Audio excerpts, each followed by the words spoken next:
जामखेड येथील लर्ना होशिंग माध्यमिक व उच्च माध्यमिक विद्यालयात आंतरराष्ट्रीय योग दिन उत्साहपूर्ण वातावरणात साजरा करण्यात आला। कार्यक्रमात विद्यार्थी, शिक्षक, शिक्षकेतर कर्मचारी तसेच उपस्थित मान्यवरांनी सामूहिक योगासने आणि प्राणायाम करून योगाचे महत्त्व अधोरेखित केले। विविध योगासनांची प्रात्यक्षिके सादर करण्यात आली। नियमित योगाभ्यासामुळे शारीरिक तंदुरुस्ती, मानसिक स्वास्थ्य आणि सकारात्मक जीवनशैली विकसित होते, असा संदेश यावेळी देण्यात आला।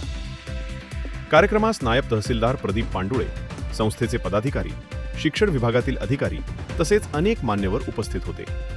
यावेळी बीजे जर्नलिझम परीक्षेत प्रथम श्रेणीत उत्तीर्ण झाल्याबद्दल पत्रकार धनराज पवार यांचा विशेष सत्कार करून गौरव करण्यात आला। कार्यक्रमाचे सूत्रसंचालन पोपट जगदाळे यांनी केले, तर नरेंद्र डहाळे यांनी आभार प्रदर्शन केले। कार्यक्रमाच्या यशस्वी आयोजनासाठी क्रीडा शिक्षक आणि विद्यालयातील सर्व शिक्षक व कर्मचाऱ्यांनी विशेष परिश्रम घेतले।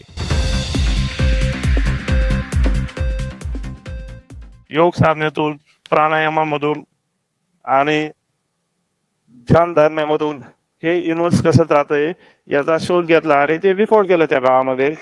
आणि ते आधुनिक विज्ञानामध्ये त्या गोष्टी शास्त्रज्ञाने ओढलेल्या आहेत की आपल्या कर्मसिद्धांत जो मानलेला आहे तोच न्यूटनने सांगितलेले दिलं आहे।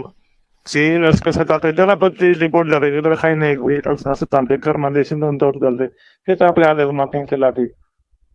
अध्यात्माचा पाय हात मानता बेस्ट फिजिक्स होता, आता आधुनिक म्हणून क्वांटम फिजिक्सचं महत्व समोर यायला आणि कॉम्प्युटर पण बदलायला लागले, सगळ्याच गोष्टी बदलायला लागल्यात।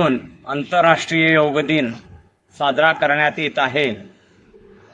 या योग दिनाचं जे वाक्य आहे, 12व्या योग दिनाचं, वृद्धत्वासाठी योग की म्हातारपणामध्ये जर योग केला तर आरोग्य हे व्यवस्थित राहू शकतं, बळकट राहू शकतं आणि आजार पण दूर राहू शकतात। त्यामुळे योग हा मानवी जीवनामध्ये अत्यंत महत्त्वाचा आहे। मन प्रसन्न ठेवण्यासाठी, शरीर बळकट करण्यासाठी आणि नकारात्मक विचार नष्ट करण्यासाठी व सकारात्मक विचाराची वाढ करण्यासाठी योग आणि प्राणायाम हे अत्यंत महत्त्वाचे असतात। आणि प्रत्येकाने योग आणि प्राणायाम हा किमान दररोज 30 मिनिटे करावी अशी सर्वांना मी विनंती करतो।